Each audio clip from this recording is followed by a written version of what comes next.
Welcome, and thank you for joining this immersive tour.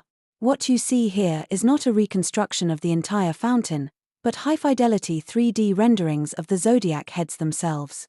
Our aim is to remove the glass and the distance that separate viewers from originals in the physical world, so that a close encounter becomes possible.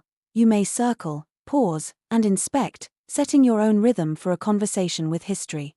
Let us first restore an 18th century scene in the mind's eye. A semicircular basin lies before a Western-style pavilion.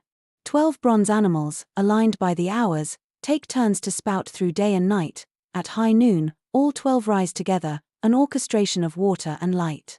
Court artisans fused European hydraulics with a Chinese cosmology of time, translating ritual into motion and timekeeping into spectacle.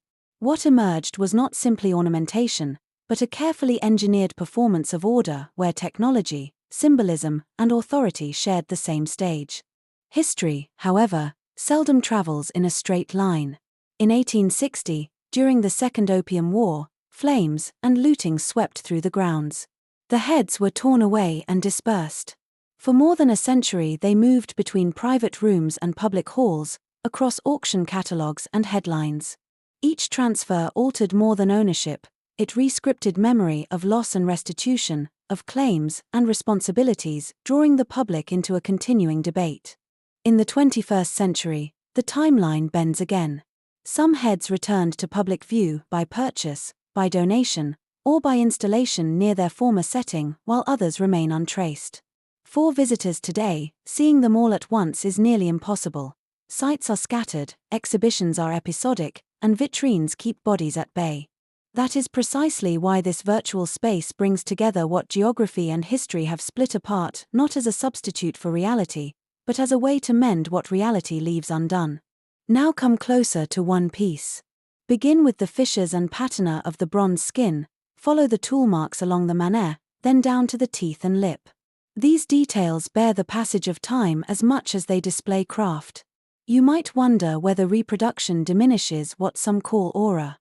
This project is not only about visual reconstruction. It is also about presence. In this VR space, we are recreating an embodied way of seeing. You are moving, pausing, and experiencing, not just looking at a picture. The aura of the heads does not disappear, it migrates into new forms of encounter. This is what scholars like Melrose called a museum without walls, a collection that exists across platforms, not confined to one physical room. As our tour comes to an end, take one last look around these heads. Here in VR, the Zodiac heads are not merely remnants of the past, they are reconnected, reanimated, and made present again in your very act of looking. Thank you for walking with me. I invite you to reflect beyond this room. How does digital curation reshape our memory of the past, and how might it widen our imagination of cultural heritage?